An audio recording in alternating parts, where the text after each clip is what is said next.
is all in on this, or Midwest is all in on this, but no, it's a pretty good reach, a global reach.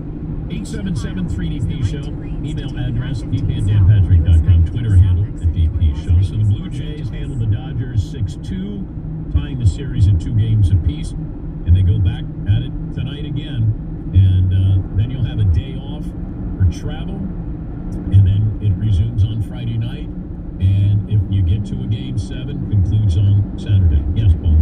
According to a couple different places, Front Office Sports said that games 1 and 2 averaged 10.7 million viewers in Japan, the most viewed World Series games ever in the country of Japan. 6.8 million in Canada, the most viewed Blue Jay game ever. Regular season or postseason. Yeah, once again, I don't know how you monetize that, but you are getting your product, you're reaching different markets. It seems like this would be a positive for baseball, that you're selling it globally, it's being consumed globally. Now, if Shohei's not in there next year, what kind of reach are you getting? Oh, sorry. Yeah, you want him in there every year. And even with Canada, with the Blue Jays, I mean, I always love going to Montreal, and there's a documentary out about the Expos, like who killed the Expos. And, it's a shame that they don't have baseball there. Every time I went to Toronto for those World Series games, great crowds. The atmosphere is wonderful. And Montreal was the same way. Montreal had as much talent going through their farm system and their teams as any team in baseball. There was like a 15-year period where it was, man, the Expos got that guy, or they got that guy. It was loaded. When you think about Rock Raines, Andre Dawson, Randy Johnson, before he became Randy Johnson, Gary Carter. Yes, Mark. Didn't the Expos have the best record in baseball during the strike? That was 94. And then, because they might have won the World Series that year. Didn't they have Steve Rogers? Wasn't he their ace in 1994? That's right, 2 years in a row. Yeah. I loved going to Montreal to watch. I remember going up there to watch the Mets play, and I appreciated the atmosphere there. But they needed a new stadium, and there's a documentary. I think it's called "Who Killed the Expos." Yes, Marvin. Was it a young Pedro on the Expos? Yeah. That's almost like Ohtani on the Angels. Yeah. People forget that completely. Larry Walker, Vlad Guerrero Sr. A lot of talent. Yes. A lot of talent.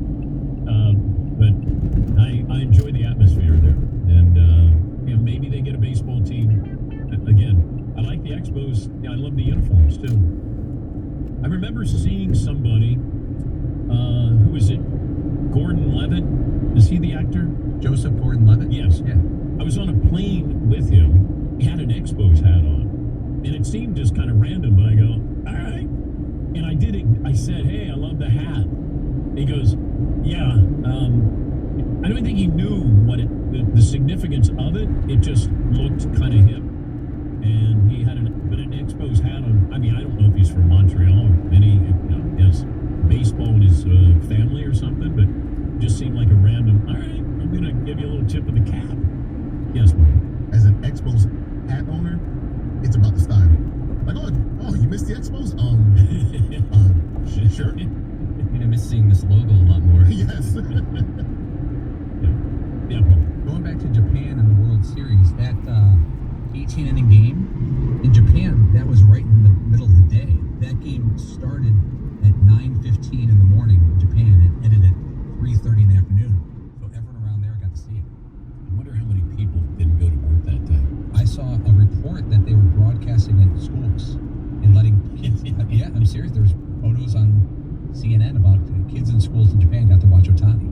I would still love to have an afternoon. There should be one World Series game in the afternoon.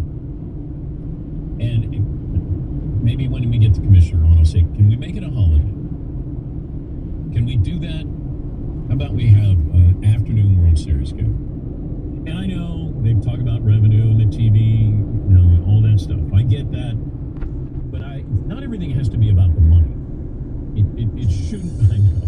Relax. I know. Here's another one. I mentioned this a while ago, a couple of years ago, that the goal executives was to bring you closer to the action. If you weren't going to be at the game, oh, we're going to bring you right to the sideline. We're going to bring you into the huddle. We're going to mic up players. We're going to take you into the dugout and we're going to interview the manager during